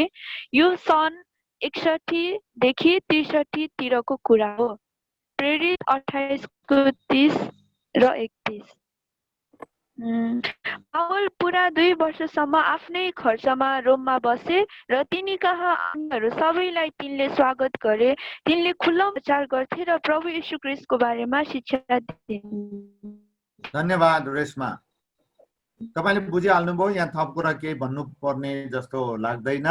एउटै कुरा छोटकरीमा के हो भने नजरबन्दको अवस्थामा पनि उसले एकातिर उसलाई भेट्न आउने यो रोमीहरू र यहुदीहरू जोसुकै साथी सङ्गीहरू अथवा अरू जोसुकै किन नहुन्, जुनसुकै विषयमा सरसल्लाह परामर्श भेटघाट कुराकानी भलाकुसारी गर्न आउनेहरूलाई पनि सुसमाचार सुनाइहाल्थ्यो। अनि अर्को कुरा प्रभुले नजरबन्दकै अवस्थामा पनि उसलाई दर्शन दिनुभयो, बोल्नु भयो र फलस्वरूप कलसी, एफिसी र फिलिपीका पुस्तकहरू उसले लेखेको हामी यही अवस्थामा लेखेको भन्ने हामीहरू पाउँछौँ। मतलब के हो त? अब अर्थ के हो त भन्दा परमेश्वरको सेवा गर्न बोलाइनु चाहिँ सबभन्दा ठुलो मुख्य कुरा हो। त्यसकारण तपाईँ हामीहरूको हृदय पनि, व्यवहार पनि, धारणा, दृष्टिकोण, मन चाहे पनि त्यही प्रकारले अब निर्माण गर्दै बनाउँदै हामी पनि अगाडि बढ्नुपर्छ, ताकि जस्तोसुकै अनुकूल प्रतिकूल हामीले खोजे चाहे जस्तो या अरू जस्तोसुकै परिस्थिति किन नआओस्, हामीहरूले सुसमाचार र मण्डली स्थापनाको सेवाको काम गर्दै अगाडि बढ्न पर्छ। ल मदन बाबु म पढौँ। सन् 63-64 तिर मुक्त भएर यरुशलेमतिर फर्केर केही समय मण्डलीमा यहुदी विश्वासीहरूको सेवा गरेर बिताएर दोस्रो पटक पक्रिए र रोममा शिरछेदनद्वारा शहीद भए। यो सन् 67 तिरको कुरा हो। धन्यवाद। अब त्यस्तो अवस्थामा पर्दाखेरि पनि ऊ आफ्नो आफन्तहरू, घर परिवार र विशेष गरिकन मण्डलीका अग्रजहरूसँग सरसल्लाह, सेयरिङ, दुःख सुख पोखाउन, प्रार्थना र परामर्शको लागि यरुशलेम आएको थियो। त्यति बेला पनि उसले के गरे त भन्दा यहुदी विश्वासीहरूको सेवा गरेरै बिताए। अनि त्यो सेवा गर्ने क्रममा उसले पक्राउ पनि खायो। अनि त्यसपछि उसलाई फेरि पनि रोममा लगियो दोस्रो पटक। पहिलो पटकको कुरा हामीले भर्खरै गर्यौं। अनि दोस्रो पटक चाहिँ उसको शिर छेदन भनेको काटेर, गर्दनमा काटेर टाउको र शरीर छुट्याएर उसलाई मारिएको भनेर विभिन्न इतिहासकारहरूले यसरी लेखेको छ। अब हामी करिब करिब पावलको जीवनीको बारेमा अन्ततिर आइपुगेका छौं। अब एक दुई थप कुराहरू मात्रै हामी गरौँ है त, अनि सकौं। ल सुन्नुहोस्, पावलको जीवनको अन्त शिर छेदनद्वारा करिब 68 मे जुनतिर रोमी कुख्यात सम्राट नेरोको मृत्यु चाहिँ जुन 9, 68 मा भयो। अब यहाँ भन्नु खोजेको कुरा के हो त भन्दा पावलको जीवनी र पावलको सेवाकाई चाहिँ यो दन्त्य कथा होइन, यो ऐतिहासिक सत्य हो। त्यसकारण हामी पनि विश्वस्त भएर सोही बमोजिम अगाडि बढ्नुपर्छ भन्ने कुराको लागि यो विभिन्न तिथिमिति खोजमेल गरेर तपाईको जानकारीको निम्ति ल्याइएको हो। अनि यो नेरोको मृत्यु जुन 9 तारिक 68 मा भएको थियो भने केही मात्र अघि ग्रीसमा यो रोमको के रे पावलको मृत्यु हुन सक्ने यो जुन 9 भन्दा अगाडि 67 तिर या 68 तिर पावलको हत्या गरिएको हुन सक्ने चाहिँ धेरै विद्वान बाइबलका इतिहासकारहरू विशेष गरी पावलको जीवनीको सेरोफेरोको अध्ययन अनुसन्धान गर्ने बुद्धिजीवी विद्वानहरूको भनाइ चाहिँ यही हो। अनि नेरो नै रोमी साम्राज्यका पहिलो कुख्यात सम्राट थिए जसले विश्वासीहरूलाई सक्रियतापूर्वक राज्यकै तर्फबाट हत्या, सतावट, अस्वाभाविक र अप्राकृतिक रूपमा सताएका थिए। पावल शहीद हुँदा कति वर्षका थिए रे? हेरिराख्नु भएको छ है, कति वर्षका थिए? 65 वर्ष। 65 वर्ष हो। अनि यो उमेरसम्म पनि ऊ सक्रियतापूर्वक प्रभुको सेवामै लागिराखेको थियो। उनी आफ्नो विश्वास र परमेश्वरले दिनुभएको सेवाका लागि इमानदार, वफादार र समर्पित हुँदै अगाडि बढ्दै जाने क्रममा शहीद बनाइएका थिए। इतिहासकारहरू र मण्डली परम्परा अनुसार पावल र पत्रुसलाई शहीद बनाइएको थोरै मात्र अघि पछि होला भन्ने धेरै विद्वानहरूको भनाइ छ। यो थोरै जानकारी। अब हामी अर्को एउटा कुरा गरौँ। करिब करिब अन्तमा आइपुगिसकेका छौँ। पावलले आफूलाई कसरी चिनाउन रुचाउँथ्यो त? यो हाम्रो लागि अत्यन्तै शिक्षाप्रद कुरा छ। अनि उसको विगतको जीवन कस्तो थियो, के थियो, को थियो भन्ने कुरा हामीले छोटकरी रूपमा हेर्यौं र उसको पछिल्लो जीवन प्रभुलाई पाइसकेपछिको टार्ससको घटना पछिको उसको जीवन के कस्तो थियो, के गर्यो त्यो पनि हामीले थोर बहुत हेर्यौं। अब ती दुवै कुराको आधारमा पावलले आफूलाई यसरी चिनाउनुमा ठूलो अर्थ छ, महत्त्व छ। त्यसकारण तपाईँ हाम्रो लागि निकै नै चुनौतीपूर्ण र शिक्षाप्रद हुन सक्छ। उसले आफूलाई के भनेर चिनायो? येशू ख्रीष्ट प्रभुको दास। हरेक पत्रको 1 अध्यायको 1 वा 2 पदमा आफ्नो परिचय दिँदा उसले यसरी नै परिचय दिन्थ्यो। अब यहाँनिर भन्नुपर्ने कुरा थुप्रै छ यो भनाइमा, यो कुरामा। किनभने उति बेला दास भनेको गाई बस्तु भेडा बाख्रा जस्तै गनिन्थ्यो। खाना लाउन पनि राम्रो दिइन्थ्यो। मालिकहरूले उनीहरूलाई जे पनि गर्न पाउँथ्यो, बेच्न पनि पाउँथ्यो, कुटपिट गर्न पनि पाउँथ्यो र उनीहरूको अस्तित्व र उनीहरूलाई अझ भन्ने हो भने रोमी साम्राज्यमा दासलाई जनगणना गर्दाखेरि पनि मानिसको रूपमा गनिँदैन थियो। त्यस्तो कल्चरमा अब पावलले चाहिँ आफूलाई चिनारी कसरी दियो त भन्दा म मेरो मालिकको नोकर हुँ, दास हुँ। हाम्रो समाज गाउँटोलमा दास जो हो म चाहिँ मेरो प्रभुको दास हुँ।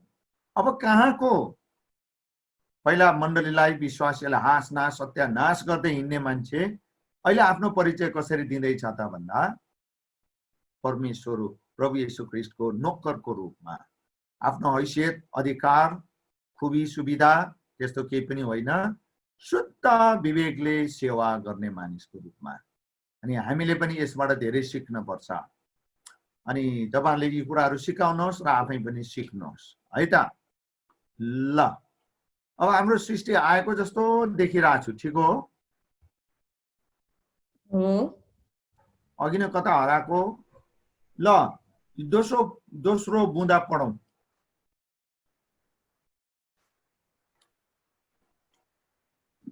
मैले सृष्टिलाई भने कल्पनै नगरेको अत्यन्तै तेजिलो ज्योतिद्वारा परमेश्वर स्वयंले परिवर्तन गरेको कुनै मानिसको विचार, तर्क, प्रयास र बुद्धिको कारणले होइन।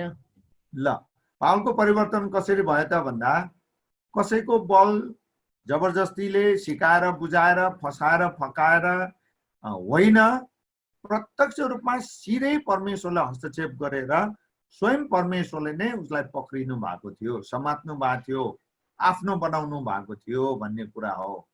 त्यसकारणले यसबाट हामीले के सिक्नुपर्छ? हाम्रो लागि लेसन के छ त भन्दा हामीले पनि परमेश्वरको आत्मालाई काम गर्न दिनुपर्छ मानिसको हृदय जीवनमा, हाम्रो बल तर्कले होइन, है त। ल दिनेश भाइ हुनुहुन्छ तपाईँ? ल तेस्रो गुच्छा पढ्नुहोस्। पत्रुस, याकुब लगायत अरू 12 प्रेरितहरूसँग जस्तै प्रभु येशू मसँग पनि व्यक्तिगत रूपमै देखा पर्नु भएको हो। उसले दाबी गरेको छ, उसले धेरै पटक भनेको छ विभिन्न पत्रहरूमा। यो किन भनेको त्यो चाहिँ हाम्रो लागि मुख्य हो। पावलको जीवनीको अध्ययन गर्ने क्रममा पावलले यो ठाउँ ठाउँमा बेला बेलामा किन भनेको, किन भन्न परेको, पहिलो कोरिन्थी, दोस्रो कोरिन्थी अनि अन्य पुस्तकहरूमा पनि उसले यो कुरा भनेको छ। किन भनेको? ल तपाईहरुलाई मेरो प्रश्न, जसलाई जस्तो लाग्छ भन्नुहोस्।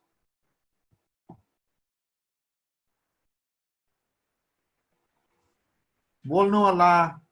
पावलले दमिस्कसको बाटोमा येशू ख्रीष्टलाई जुन दर्शनबाट उसको परिवर्तन भइसकेपछिको घटनाले गर्दाखेरि उसले आफैलाई मैले पनि येशू ख्रीष्टलाई भेटेको छु भन्ने कुराहरू गर्नुभएको।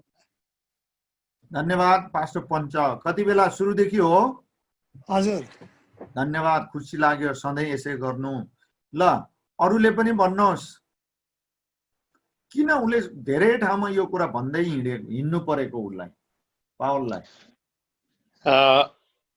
मेरो विचारमा चाहिँ हजुर पहिला ऊ विश्वासीलाई नै निकै विरोध गर्ने मात्र नभइकन पक्राउ गर्ने पुर्जी लिएर मार्ने सम्मको काम गरेर हिँड्ने मान्छे, त्यस्तो व्यक्तिलाई कुनै मानिसको बुद्धि, प्रयास, तर्क, विचारले परिवर्तन गर्न सक्दैन थियो भन्ने कुरो जानकारी दिन, थाहा दिनको लागि परमेश्वर स्वयंले उहाँको ज्योतिद्वारा परिवर्तन गरेको भन्ने कुरोको साक्षी दिँदै हिँड्थ्यो। अनि अर्को यो खास मलाई अर्को कुरा लागेको, यो जुन किन भन्ने कुरामा चाहिँ कोरिन्थीको पुस्तकमा पत्रमा जुन मण्डली विभाजनका कुराहरू पनि आएको थिए, त्यति बेला त्यहाँ कोरिन्थका मण्डलीका केही कसैले अपोलोसको विभिन्न त्यहाँ विभाजनका कुराहरू आएको थियो। त्यति बेला चाहिँ पावललाई प्रेरितको रूपमा गनिएको थिएन। त्यस कारणले गर्दाखेरि पनि उसले म चाहिँ प्रभुलाई अब प्रत्यक्ष रूपमा मैले भेटेको र म चाहिँ प्रेरित हुँ भनेर भनेको हुनुपर्छ। अर्को कुरा चाहिँ धन्यवाद हाम्रो पास्टर र एल्डरहरूलाई। ल अरू पनि बोल्नुहोस्। दिनेश भाइ हुनुहुन्छ आज, तेजबहादुर भाइ देखिएन कि हुनुहुन्छ कतै? हुनुहुन्न। ल मदनलाई कस्तो लाग्छ? अरू नानीहरू बोलौँ, भाइहरू। मेरो विचारमा चाहिँ तपाईले एकचोटि यो पावलको बायोग्राफी सुरु गर्नु भएको दिनमा भन्नुभएको थियो कि उहाँले चाहिँ सिधै पावलले चाहिँ सिधै परमेश्वरबाट पाएको थियो। उसको सेवाकाईको कामहरू, सेवाकाईको निर्देशन चाहिँ सिधै परमेश्वरबाट येशू ख्रीष्टबाट पाएको कारणले उसले परमेश्वरको आवाज डिरेक्टली सुनेको थियो। अनि उसले पनि यहाँ जा त्यहाँ जा भनेर उसको पहिलाचोटि जब उसको परिवर्तनको समय थियो त्यति बेला चाहिँ सिधै परमेश्वरले नै उसलाई उसको यो मिनिस्ट्रीको सबै कुराहरू उहाँले नै सिकाउनु भएको कारणले चाहिँ भने जस्तो लाग्छ। धन्यवाद। अरू केही कसैको केही छ भन्नुहोस् है।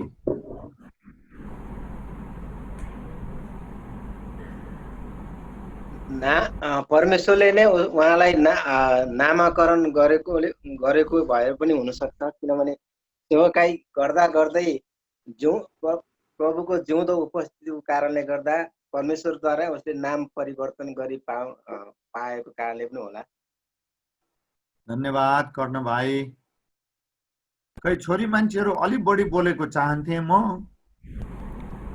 मेरो विचारमा चाहिँ भनौँ के अरे अब यीशु ख्रिस्ट क्रुसमा टागिनु अगाडिसम्म त पावलसँग त्यसरी डाइरेक्टली भेट भएको जस्तो छैन, बोलचाल भएको छैन। तर उहाँ मृत्युपछि पनि जस जीवितै हुनुहुन्छ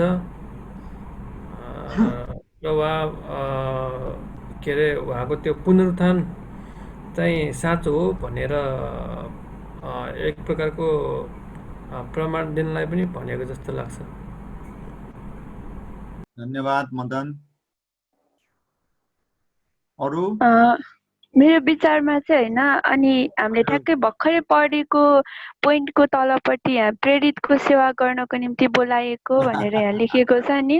हो, अब प्रेरित भनेपछि त अब हामीले पढे अनुसार चाहिँ अब प्रभु येशूसँग चाहिँ व्यक्तिगत रूपमा भेट्ने व्यक्तिलाई चाहिँ प्रेरित भनेर हामीले भन्दछौँ। अनि अब पत्रुस अनि याकुब त अब येशू ख्रिस्ट संसारमा हुनुहुँदाखेरि है, क्रुसमा टागिनुभन्दा अगाडि येशू ख्रिस्टसँगै हिँडेको व्यक्तिहरू, चेलाहरू हुनुहुन्थ्यो। अनि अब पावल त हिँड्नु भएको थिएन नि त, अनि त्यही भएर चाहिँ पावलले चाहिँ म पनि प्रभु येशूसँगै व्यक्तिगत रूपमा चाहिँ म उहाँसँग भेटेको छु, अनि मलाई पनि प्रभुले चाहिँ प्रेरितको सेवा गर्नको निम्ति बोलावट दिनुभएको हो भन्ने कुराको त्यो प्रमाण दिनको लागि, त्यो गवाई दिनको लागि चाहिँ त्यो भन्नुभएको हो कि जस्तो लाग्यो है। धन्यवाद रेशमा। अरू अब लास्टमा एकजना फाइनल थपम ल सृष्टि चाहिँ लास्ट है त भनौँ। मलाई लागेको चाहिँ जसरी 12 चेलाहरूलाई चाहिँ परमेश्वरले नाउँ काटेर बोलाउनु भएको थियो, हजुर यही मान्छेको यही तिमी नै हो भनेर यस्तो हुलहुलबाट उनीहरूलाई नाम काडी बोलाउनु भएको थियो। जस्तै मत्तीलाई पनि होइन, पत्रुसहरूलाई पनि हुलहुलबाट बोलाउनु भएको थियो। त्यसै गरी नै जब साउल थियो ऊ त्यति बेला पनि परमेश्वरले नै उसलाई चाहिँ उसको नाउँ काडी नै बोलाउनु भएको थियो। त्यही भएर पनि हो कि जसरी 12 चेलालाई परमेश्वर आफै येशू ख्रिस्ट आफैले बोलाएर त्यो टिममा राख्नु भएको थियो होइन, बुझ्नुभयो? बुझेँ। त्यसरी नै उसको पनि होइन नाम काटेर नै उसलाई चाहिँ आऊ मेरो सेवा गर भनेर बोलाउनु भएको थियो। त्यही भएर हो कि जस्तो लाग्यो। ल धन्यवाद अब सबैलाई। सृष्टि लास्ट भनिसकेँ, त्यस कारण अब कृपया अब सुन्नुहोस्। ल यो हामीले गरेको गन्थन मन्थन बहसको विषयको मर्म बुझ्नको लागि म तपाईलाई एउटा उदाहरण बताउँछु। तपाईले हाम्रो अब टाढा किन जाउँ, अहिले कोही आफ्नो आफ्नो मण्डलीको भनौँ न, हाम्रो के अरे मदन बाबु त्यहाँ अरू हाम्रो केदारहरू मिना चौधरी नानीहरू पनि छन् त, अरू 2-3 जना आउँथे नि। ल किन को मिना हो कि केदार भाइ पनि हुनुहुन्छ? केदार सर हुनुहुन्छ, अरू चाहिँ हुनुहुन्न, केदार सर मात्रै हुनुहुन्छ। ल केदार भाइ तपाईलाई लास्ट चान्स। मैले सृष्टिलाई लास्ट भनेको थिएँ। हाम्रो बहसको प्रश्नको जवाब दिनुहोस्। मैले चाहिँ के बुझेँ भन्दाखेरि जस्तै पावलको क्वेसनमा एक्ज्याक्ट के थियो त्यो अलिकति क्लियर थिएन मलाई। ल कुरा के हो भने पावलले चाहिँ ठाउँ ठाउँमा विभिन्न पत्रहरूमा पहिलो दोस्रो कोरिन्थी अरू गलातीहरू अरू ठाउँ ठाउँमा उसले भनेको छ म पनि पत्रुस याकुब सरहकै प्रेरित हुँ,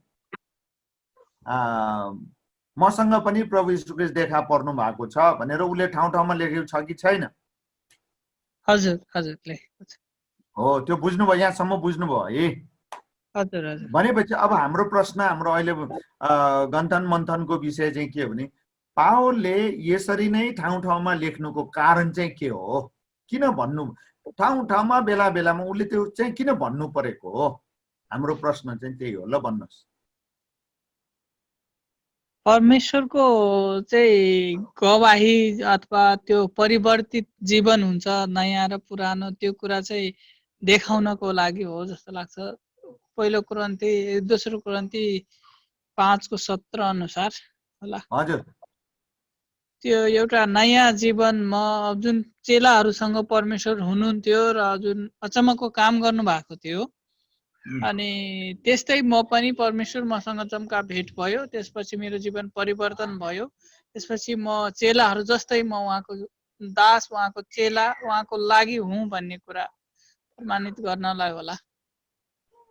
ल अब सबैलाई धन्यवाद, तपाईँहरू जो जति एक्टिभली इङ्गेज हुनुभयो धन्यवाद। अब छोटो रूपमा मेरो प्रश्नीकरण सुन्नुहोस् अनि त्यसपछि हामी अगाडि बढ्छौँ अनि सक्छौँ।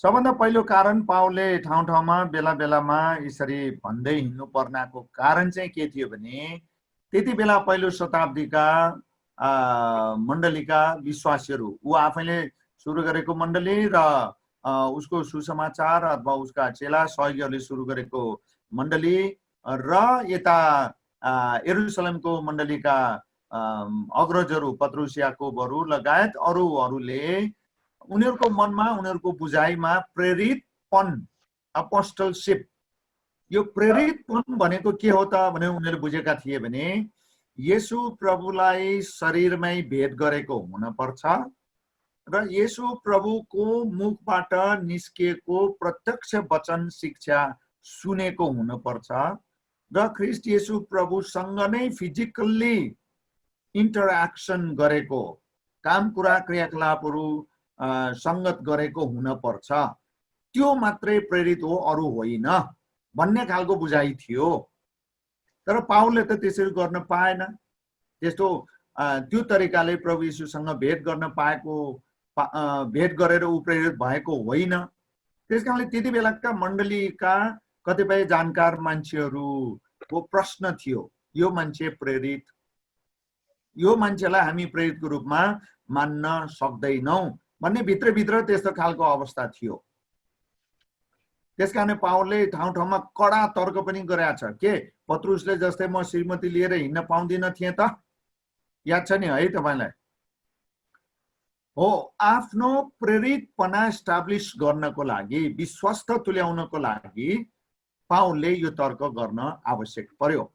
हो, अब यो तर्क गर्न आवश्यक, यो इस्टाब्लिस गर्न म पनि पत्रुस याकोब सरहकै प्रेरित हुँ भन्ने कुरा विश्वास दिलाउन चाहिँ किन आवश्यक पर्यो त भन्दा उसलाई थाहा थियो पावल उलाई परमेश्वरको मण्डली र राज्य वृद्धि विस्तारको निम्ति चुनिएको भनेर।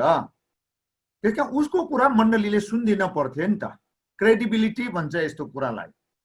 हो, उसले आफ्नो एपोस्टलशिपको अथेन्टिसिटी, क्रेडिबिलिटी इस्टाब्लिस गर्नका लागि उसले यो भन्न परेको थियो, डिफेन्स गरेको हो। यो उसको अपोस्टलशिपको डिफेन्स गरेको हो। कुरा बुझ्नुभयो? उसको शिक्षा सुन्नेहरूलाई विश्वस्त तुल्याउनको लागि। अब मैले तपाईलाई एउटा उदाहरण दिन्छु भनेको थिएँ। त्यो के हो भने तपाईहरूको आफ्नो मण्डलीको पास्टर, एल्डर, डिकनलाई कति बेला तपाईँ पास्टरको रूपमा, एल्डरको रूपमा, डिकनको रूपमा एक्सेप्ट गर्नुहुन्छ? कति बेला गर्नुहुन्छ? ल त्यो तपाईँ विचार गर्नुहोस् त। कति बेला रेस्पेक्ट दिनुहुन्छ? पास्टरलाई पास्टरको रूपमा, एल्डरलाई एल्डरको रूपमा, डिकनलाई डिकनको रूपमा कति बेला तपाईँ उसको क्रेडिबिलिटी जस्टिफाई गर्नुहुन्छ?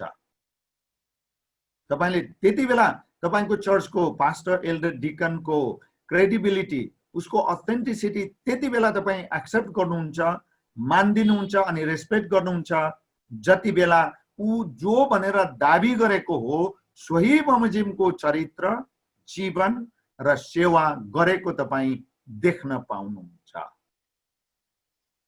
कुरा बुझ्नुभयो?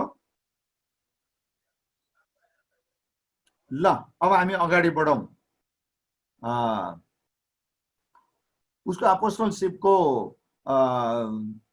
चाहिँ यो क्रेडिबिलिटी इस्टाब्लिस गर्नको लागि र उनीहरूको साथ लिएर परमेश्वरको राज्यको वृद्धि विस्तार, मण्डलीको सेवालाई अगाडि बढाउन र उसलाई उसको शिक्षा अरूले सुन्न पर्छ किन ऊ पनि प्रेरित हो भन्ने कुराका लागि उसले यो बचाउमा यो कुरा गर्नु परेको डिफेन्समा। ल अब प्रेरितको सेवा गर्नको निम्ति बोलाइएको भनेर चिनाउँथ्यो, अनि त्यसपछि परमेश्वरको सुसमाचार प्रचारको निम्ति बोलाइएको भनेर चिनाउँथ्यो। ल अब सरासरी हामी पढ्दै जाउँ र अनि सकौँ। अब तपाईको जीवन यसको मूल्य पनि सिधै परमेश्वरसँग गाँसिएको हुनाले तपाईका लागि दुई अत्यन्तै महत्त्वपूर्ण प्रश्नहरू छन् है त। पहिलो प्रश्न के हो? ल निशा पढौँ त।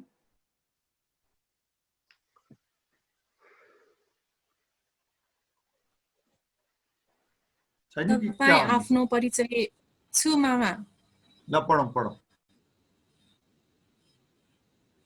तपाईँ आफ्नो परिचय के, कस्तो र कसरी बनाउन चाहनुहुन्छ? हो, ल अब आज तपाईले सोच्नु पर्यो आफ्नै विषयमा। पावलले आफ्नो परिचय, जस्तो भर्खरै हामीले छलफल गर्यौं, उसले आफ्नो अपोस्टलशिपको डिफेन्स गरेर कुरा गरेको कारणले उसलाई त्यति बेलाको मण्डलीले अपोस्टलको रूपमा, प्रेरितको रूपमा मानेको मात्रै होइन, उसको जीवन र सेवा देखेर स्वीकार गरेर उसलाई प्रेरितको रूपमा मानेको हो। भने तपाईले वर्तमान आफ्नो मण्डली र गाउँटोल समाजमा के कस्तो र कसरी आफ्नो परिचय बनाउन चाहनुहुन्छ? किनभने तपाईले आफ्नो परिचय जसरी बनाउनुहुन्छ तपाईलाई मान्छेले त्यसरी नै चिन्छन्। अनि तपाईको परिचय बनाउनको निम्ति तपाईले मुखले बोल्दै म फलाना हुँ भन्दै हिँडेर मात्रै भएन। तपाईले जे भनेर आफू जो भनेर डिक्लेयर गर्नुहुन्छ, क्लेम गर्नुहुन्छ, तपाईले त्यही खालको काम गर्दै गर्नु भएको अरूले देखेपछि तपाईको क्लेममा क्रेडिबिलिटी इस्टाब्लिश हुन्छ। कुरा बुझ्नुभयो? र तपाईँ अब आफूले आफूलाई कसरी चिनाउन चाहनुहुन्छ त्यो कुरालाई बुझ्न पर्यो है त। दोस्रो प्रश्न दिपेन बाबु पढौँ। तपाईँ परमेश्वरको मण्डली र उहाँको राज्यको लागि के कस्तो र कसरी योगदान दिन चाहनुहुन्छ? धन्यवाद। तपाईँ आफूलाई कसरी चिनाउन चाहनुहुन्छ? पहिलो प्रश्न, आफ्नो मण्डलीमा विशेष गरिकन प्राथमिक रूपमा कसरी चिनाउन चाहनुहुन्छ? दोस्रो, तपाईलाई परमेश्वरको मण्डली, परमेश्वरको राज्यको वृद्धि विस्तारको निम्ति के कस्तो योगदान दिन चाहनु? पावलको योगदान तपाईले देख्नु, उसले आफ्नो जीवनै होमिदियो। अनि तपाईले पावलको जीवनी अध्ययनबाट पाउनुपर्ने चुनौती चाहिँ यही हो, च्यालेन्ज यही हो कि तपाईले पनि आफ्नो मण्डलीको निम्ति ठुलो योगदान चाहिँ दिनै पर्छ। त्यसैको लागि तपाईँ अहिले जुन मण्डलीमा हुनुहुन्छ त्यो मण्डलीमा तपाईलाई परमेश्वरले राख्नु एक्सिडेन्ट होइन, परमेश्वरको प्री प्लान हो, प्री अर्डेन प्लान हो, जसलाई हामी प्री डेस्टिनेसन भन्छौँ बिब्लिकल भाषामा। त्यसकारण तपाईँ आफ्नो मण्डलीलाई के कस्तो योगदान दिन चाहनुहुन्छ? पावलले परमेश्वरको राज्यको निम्ति के कस्तो योगदान दियो थोरै एउटा आँखी झ्यालको जस्तो मात्रै हामीले हेर्यौं। अब यसको आधारमा तपाईँ आफ्नो मण्डलीमा कस्तो परिचय बनाउन चाहनुहुन्छ? कहिले काहीँ क्रिसमस इस्टरमा मात्रै, बिहा भोजमा मात्रै चर्चमा आउनेको रूपमा हो कि हरेक प्रत्येक शनिबार सेवामा मिस नगर्ने किसिमले आउने व्यक्तिको रूपमा मात्रै हो कि नियमित रूपमा त सांसे भेटी पनि एकदम रेस्पोन्सिबल तरिकाले दिने र मण्डलीलाई सेवा सहयोग साथ मद्दत परामर्श दिने, मण्डलीलाई घाउचोट दुःख परेको बेलामा पनि निरन्तर साथ दिने व्यक्तिको रूपमा चिनाउन चाहनुहुन्छ कि मलाई मेरो प्रभुले यही मण्डलीमा राख्नु भएको छ, मलाई जति घाउचोट परे पनि म यही मण्डलीमा बसेर यही मण्डली मार्फत प्रभुको सेवा गर्न चाहन्छु र मलाई मान्छेले त्यसरी चिनेको म चाहन्छु भन्ने तपाईँ चाहनुहुन्छ कि? किनभने तपाईको सोच जे छ तपाईको क्रियाकलाप त्यही हुन्छ। तपाईको क्रियाकलाप जस्तो हुन्छ तपाईलाई मान्छेले त्यसरी नै चिन्छन्। यो पावलको जीवनबाट हामीले अध्ययन गर्नुपर्ने कुरा। अब सरसर्ती पढेर मात्रै सकौं। मदन बाबु 1 नम्बर पढौं। पावलको सेवकाको जीवनबाट हामीले सिक्नै पर्ने कुराहरू चाहिँ के छन् त उसो भए? ल पढौं। संसारका कोही पनि परमेश्वरको पहुँच भन्दा टाढा छैनन्। पावलको बाल्यकालदेखिको धार्मिक शिक्षाको कारणले उनलाई आफ्नो धर्म आस्थाप्रति निकै जोसिलो र डाही बनाएकोले यहुदी धर्मबाट ख्रिस्टमा विश्वास गर्नेहरू जतिलाई सकेसम्म सताएर मार्ने सम्मको जलन थियो।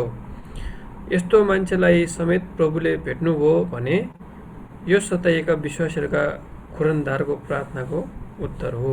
ल तपाईले यो अहिले भर्खरै पढ्नु सबैजनाले प्रेरित 9को 1देखि 9 सम्म। अनि पाउल कस्तो थियो र कस्तो अवस्थाबाट प्रभुले बोलाउनु भयो यहाँ छ। अनि यस्तो मान्छेलाई समेत प्रभुले भेट्नुभयो, बोलाउनु भयो, फर्काउनु भयो, सच्याउनु भयो भने तपाईँ हामीहरूसँग पनि विगतका विभिन्न खालका भुल गल्ती कमी कमजोरी होलान्। अब तपाईलाई परमेश्वरले सच्याएर उहाँको घरमा परिवारमा ल्याइसक्नु भएको छ। अब तपाईले उहाँको साक्षी दिएर जीवन जिउनु पर्यो।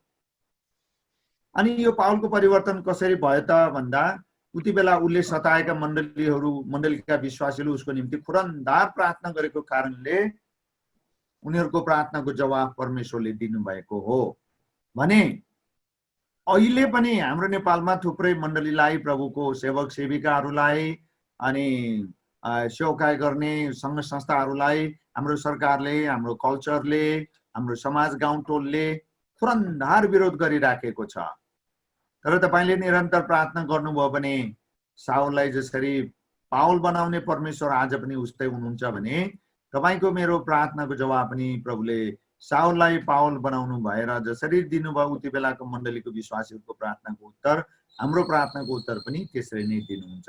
हरेस नखानुहोस्, तपाईको जिम्मामा दिनुभएको सेवकालाई त्यसकारण निरन्तर अगाडि बढाउनुहोस्। निरेश पढौं 2 नम्बर।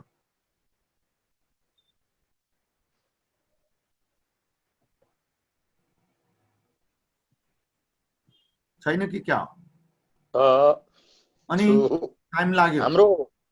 हाम्रो निपुणता र कार्य सफलताले हाम्रो परिचय दिँदैन। प्राय जसो प्रभुले चुन्न बोलाउनु भएका चेला प्रेरितहरू दुःख सुख भोगी बाँच्नलाई सङ्घर्ष गर्नुपर्ने अवस्थाका थिए। तर प्रभुमा रहेर जिएकाले परमेश्वरको शक्ति, साहस, सुरक्षाको हात उनीहरूमाथि रहेकाले शक्तिशाली कामहरू गर्न सके। परमेश्वरको सेवा संसारका कुनै पनि सफलतासँग तुलना गर्न मिल्दैन। ल एकछिनपछि यो फिलिपी 3 को 4 देखि 9 पढौं। अहिले थोरै कुरा म गर्छु है त। अब हामी परमेश्वरका सेवक तपाईहरू सबैलाई प्रभुले उहाँको मण्डलीमा रहेर उहाँको मण्डलीको सेवकाईको वृद्धि विस्तारको निम्ति बोलाउनु भएको हो। त्यसकारण तपाईँ नसोच्नुहोस् पाउल, पत्रुस, याकुब अनि मर्कुस, योहन्नाहरू उनीहरू एकदम भिआइपी थिए, धेरै ठुल्ठुला मान्छे थिए, त्यसकारण पो प्रभुले देख्नुभयो, बोलाउनु भयो। होइन, हामी तपाईलाई थाहा छ दुःख सुख भोगी अपठित र अजान भनेर प्रेरितको 4 अध्यायमा लेखिएकै छ। अनि त्यस्ता मान्छेहरूलाई प्रभुले बोलाएर बनाउनु भयो अनि उनीहरूले ठुल्ठुला शक्तिका कामहरू गरे भने तपाईँ हामी पनि दुःख सुख भोगी मान्छेहरू हौं। हामीसँग पनि प्रशस्त योग्यता छैन र हामी पनि जाने चिने जानेका ठुला हामी कुनै सोशल फिगरहरू होइनौं। तर तपाईलाई परमेश्वरले आफ्नो राज्यको सेवाको निम्ति बोलाउनु भएको हुनाले जे जस्ता कमी कमजोरी भए तापनि तपाईले परमेश्वरको सेवाको काम गर्दै जानै पर्छ, किनभने त्यसैको लागि बोलाउनु भएको हो। अनि जुन अचम्म तपाईँ इमानदार, कर्तव्यनिष्ठ र जहाँ रहेर प्रभुको सेवा गर्न बोलाउनु भएको हो, जसरी पाउललाई सुसमाचार र मण्डली स्थापनाको निम्ति बोलाउनु भयो, तपाईलाई पनि जहाँ मण्डलीमा जहाँ रहेर सेवा गर्न बोलाउनु भएको हो, तपाईसँग जे जस्ता कमी कमजोरी भए तापनि आफ्नो मण्डलीमा रहेर सेवाकाई गर्दै जानुहोस्। तपाईलाई प्रभुले चलाउनुहुन्छ। यो पाउलको जीवनबाट हामीले सिक्नुपर्ने दोस्रो कुरा हो। फिलिपीको यो पढौं निरेश।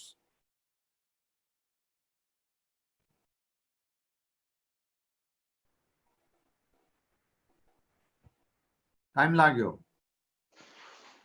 बाइबल पल्टाउनु पर्छ। अब यसमा बाइबल छैन।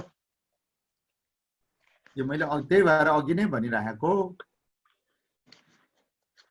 एकैछिन म बाइबल पल्टाउँदैछु। फिलिपी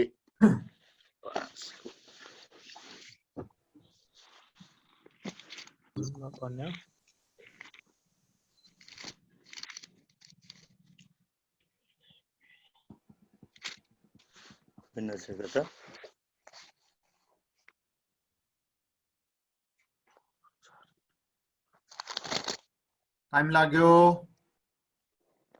हजुर यहाँ पल्टाउँदै जाँदा ल यहाँ यसरी लेखिएको छ 4 देखि 9 सम्म। यद्यपि म आफैलाई त शरीरमा भरोसा राख्ने कारण छ। कुनै मानिसले शरीरमा भरोसा राख्ने कारण छ भन्ठान्छ भने मेरो त झन् बढी कारण छ।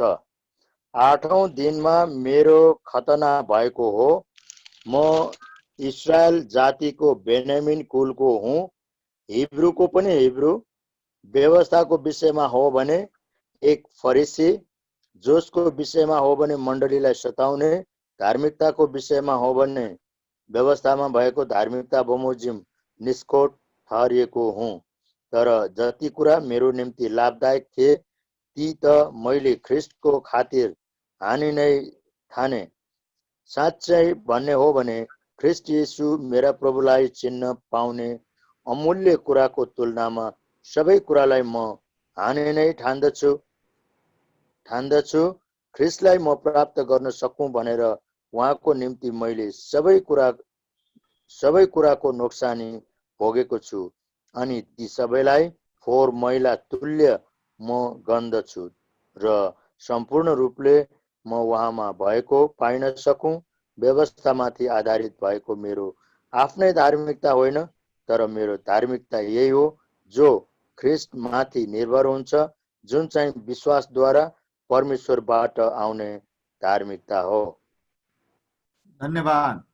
अब यहाँको निचोड कुरा यहाँ तपाईले 2 नम्बरमा हेर्नुभयो, बुझ्नुभयो, सुन्नुभयो जस्तै परमेश्वरको सेवा गर्नु जस्तो उत्तम कुरा संसारमा, ठूलो कुरा संसारमा अरु के पनि छैन, अरु त तुलना गर्न पनि सुहाउँदैन भन्ने कुरा पाउलको अनुभवले बताएको छ र वास्तवमा परमेश्वरको नजरमा यो सत्यता नै हो। त्यसकारणले तपाईहरु जहाँ हुनुहुन्छ, जुन ठाउँमा हुनुहुन्छ, परमेश्वरको सेवाको लागि आफैलाई समर्पण गरेर तपाईले दिनुभएको आत्मिक योग्यता, दान वरदान, खुबी अनुसार प्रभुको सेवा गर्दै अगाडि बढ्नुहोस्। अब अन्तिम तेस्रो कुरा यो तेस्रो कुरा पढौं। अब कसले पढौं त भन्दा ल मदन नै पढौं, सजिलो। के रे हाम्रो पदम बाबु छ होइन त? छु गुरुबा। ए ल यतिका अहिलेसम्म बिर्सेँ, सरी बाबु। ल 3 नम्बर पढौं। ए होइन, मैले सुरुमा पढेको थिएँ। क्रिस्चियन सेवक अगुवाहरूले जीवनमा सन्तुष्टि र भक्तिको गहिरो मूल्य र मर्म बुझेर जिउन र सेवा गर्न सिके मात्र लक्ष्य प्राप्ति हुन्छ। अन्यथा अनावश्यक र महत्त्वहीन कुराहरूमै अल्झेर जीवन सकिन्छ। ल यी खण्डहरू तपाईले पढ्नुस् है त। यो पहिलो तिमोथी 6 अध्यायको 6 देखि 10 तपाईले पढ्नुभयो भने यहाँ पैसाको निम्ति मरि हत्या हाल्ने अगुवाहरूको बारेमा यहाँ लेखेको छ। अनि यो 6 को 6 तपाईले पढ्नुभयो भने म तपाईलाई आज उत्साह दिन चाहन्छु। हाम्रो अब प्रार्थना गरेर सक्नु अघि सन्तुष्टता सहितको भक्ति नै ठूलो लाभ हो पाउलले भन्छ। अनि 6 को 6 मा यही हो, यो कण्ठ गर्नुहोस् भन्न लाग्या हो मैले। अनि सेवकहरूले यो कुरालाई बुझ्नुपर्छ, किनभने प्रभुका सेवक अगुवाले जीवनमा सन्तुष्टि र भक्ति नै सबभन्दा ठूलो कुरा हो। सम्पत्ति होइन, सन्तुष्टि र भक्ति ठूलो कुरा हो। यसको मर्म बुझेर अनि सेवामा समर्पित भएर अगाडि बढेपछि बल्ल उद्देश्य प्राप्त हुन्छ, लक्ष्य प्राप्त हुन्छ। अन्यथा चाहिने भन्दा नचाहिने कुरामा अल्झेर बस्या हुन्छ। यति नै हो। ल यो तपाईहरुले पढ्नुस् है त। अब म पढेर सक्दिन्छु है त। त्यसकारणले पाउलले के गर्यो त भन्दा पहिलाको मान मर्यादा, प्रतिष्ठा, रवाफ, घमण्ड, योग्यता, सामाजिक इज्जत, सरकारी साथ आदि सबै त्यागे। पाउलले यसरी सेवा गर्यो। दोस्रो, आफ्नै जीवनलाई समेत केही मूल्यको ठानेनन्, सबै कुरा त्यागे। अनि यी खण्डहरू तपाईले पढ्नुस्। यो स्लाइड तपाईका आउँछ केही समयपछि। सबै त्यागे ख्रिस्टको सेवाको निम्ति, पछि सहन सम्मको दुःख, अन्य अत्याचार, सतावट सहेर पनि प्रभुको सेवा गर्दै नै रहे। अब कहाँसम्मको सङ्कष्ट सहायता भन्दा धेरै पटक कञ्चरको रौँ तानिए, त्यत्रो ठुलो भिआइपी मान्छे, फलामको रडद्वारा हिर्काइए, ढुङ्गाले हानिए, झ्यालकानमा हालिए, धेरै पटक बगबगै हिँडे, समुद्र बीचमा जहाज टुक्रा टुक्रा हुँदा पनि एउटा फल्याकको सहायताले बाँचे, धेरै पटक चिसोले कठ्याङ्ग्रिए, सेवाको दौरानमा धेरै रात अनिदो बिताए। पावलको अनुभव, त्यत्रो ठुलो मान्छे अनि प्रभुको सेवालाई उच्च प्राथमिकता दिएको हुनाले यी सबै कुरा सहे, तर सेवालाई त्यागेनन्। आज हामीहरू सबैसँग पावलको जीवनीको अध्ययनले पनि यही आशिष देऊन् र तपाईहरु प्रभुको सेवामा अगाडि बढ्नुहोस्। तपाईहरु सबैलाई धन्यवाद। प्रभुले आशिष देऊन्।